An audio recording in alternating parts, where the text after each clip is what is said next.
Hi everyone, this is Love Crafty Girl. Welcome back to my channel. Today we're going to be doing another 4-day spread in my December junk journal. Um, as you know, we're already in January, so I am behind, but I really want to finish the journal because I want to start a new one, but I don't like starting a new thing when I haven't finished one of the other ones. So I'm almost actually done to this journal, but I really want to continue the process and finish it up because I still think it's a great thing to look at.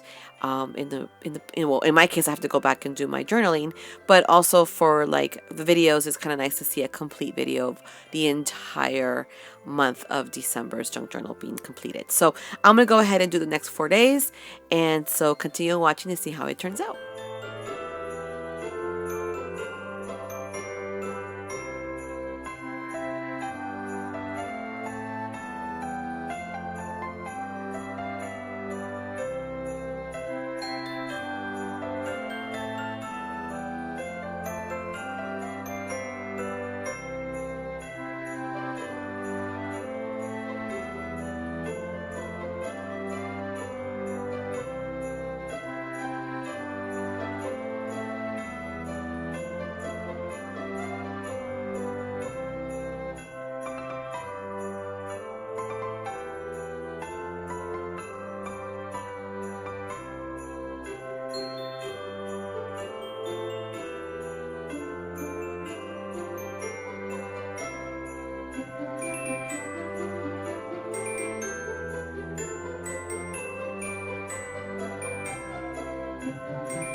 Okay, so let's go over the 4 days I put together in my junk journal for December. I love how this page came out. It's super cute. Now, I'm going to go over a little bit on what I used because there are some things here that I used that are just kind of leftovers. So for instance, first of all, let's talk about the cards. The cards themselves I felt went really well with together. I mean, you got Santa Claus here in the vintage card decorating the Christmas tree, and then you have the little critters doing the same thing with the Christmas tree on this one. Love it. Now this card is from my sister, as you can see at the top. Those type of cards that have like different titles, like just so you guys know, whenever I look at cards, I don't go by the title. I'm looking at the image. That's exactly what I'm looking for. Everything else around it to me is just something you can just cover with something else. So right now I know I have this paper in my stash of paper, so I'm looking for something like this similar color to cover up this area.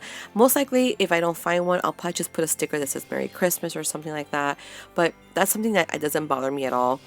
Because these things could be covered up. Same thing with the inside. It does say it's for my sister, so I'll probably most likely cover this area up so I can have area to write in.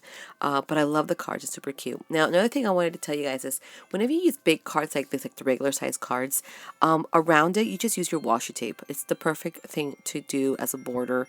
There's no need for paper. I mean, you can go ahead and use paper too, but I prefer using washi tape because since I have so much of it, I feel like the more I can use washi, the more I can get rid of the washi. Because right now when it comes to Christmas washi, I have so much of it. It's crazy. And I think I only finished 2 rolls in all the washi that I've been using, but I've been using a variety of washi as well, just because I really wanted to like make sure I use a lot of my new ones just to get in there and make sure I open them up and use them. But I love the way this one came out. Now as for this side, this paper is vellum paper. I only had like 4 sheets left, 1 of each color. I already used 2 colors. I think I'm down to 2 left. Maybe I might use it in the next spread, not sure yet. And then since because the card itself is not going horizontally, if it was, it would just go right here and it will cover up this whole white space. But because there's white space here, I end up using this strip of paper. Actually, it was like a small little strip I had left. I just cut it in half and placed it in there. It's perfect. It went well with the colors of the paper, but as well as the washi. This is also brand new washi.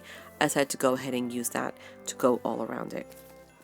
All right, for the next page. Okay, this one's super cute. I love this bear, polar bear card. It's super cute. And I think what really got my attention was what he was wearing around his neck, which is like a holly type of collar with a red bow.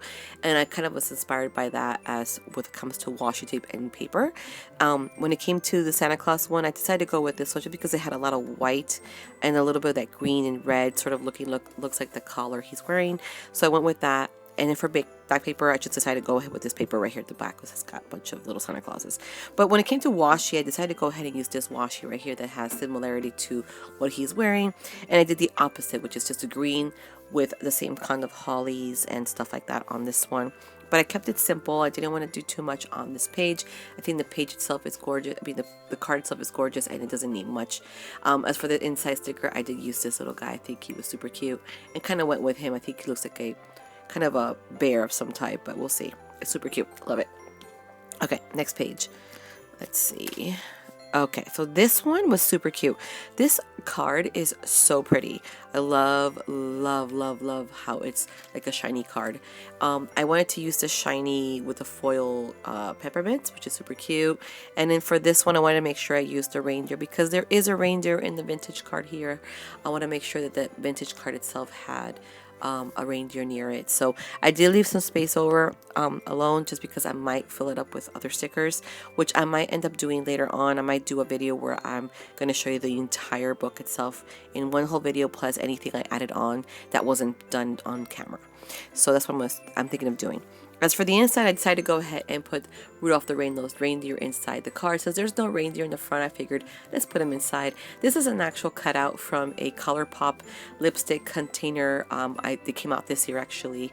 I found it at Ulta. I love the color red, so I got the red lipstick with its lip liner, and the box was super cute. Kept the box, cut them out, and used it for the inside. Always look out for tags and box covers. Those could be a great way to use and inspire you to put it into a journal. Again, I used the same tag from the last time. I have quite a few tags left, but I won't be using, I don't think I'm going to use, if I use it again because there's a deer involved. Just so you guys know, I'm only using the reindeer tags because there's a deer in the card. Not sure if there's any more reindeers in my next few cards, but if there is, you'll see him again. All right, on to the last page. This is super cute too. Money card. Here's a money card, like I said before. It is a lot thinner, right? So you're going to have a lot of white space. So I end up using paper here. Now what I'm doing with paper is I'm cutting into strips. I'm using a long piece of paper, so I can show you right here. This is what I have left over. I just cut strips off of it and use the strips to cover the sides. So this is a double-sided paper. I already used this side. Most likely I'll probably use this side for another spread in the next few pages. So I'll just be cutting like another 2 strips on here and I'll use it for that. That's how I end up using strips of paper, so it could be used in a really good way, and also you can use it multiple ways. As for washi, I decided to use the same at the top and then the same different one on the sides. Vintage wise, I thought it was cute since here we got a Santa Claus kind of vintage card where he's coming in on the house through the chimney and he's already here decorating the chimney. Like I said, I always try to put a story together from one card to another, or whatever card I'm using. I want to make sure they kind of go together. Sometimes it won't happen, but sometimes it does and it works. As for the inside, I decided to go ahead and use Hello Kitty here, her bow over there, and then just this vellum sticker. As you can see, it's kind of hard to see. It's a mouse because the actual background was white, and I peeled it off and I put it on, and this is like a vellum, so it's see-through. But sometimes what I should do is make sure that if it's see-through, put glue on it and just leave it the way it is and just stick it down with the white background. All right, guys, this is what I did so far for the 4 days in my junk journal for December. I got 3 more days to go, and then I'm also gonna have a bunch of most likely like 2 or 3 white pages cleared up, nothing to put in, which will be my extra cards. So since I did buy extra cards on accident, I'm going to be using those and filling up those white spaces. So my next video will be seeing the last 3 days plus the extra white spaces, and then I'll probably do another video where I go through the entire journal, plus I'm going to add some extra stickers to it that I have not shown you guys, and then that'll be the end of our December junk journal. But still got another one to go. But I hope you guys enjoy this. Don't forget to give me a thumbs up and don't forget to subscribe, and I'll see you guys soon with another junk journal for my December journal. All right, guys, until next time.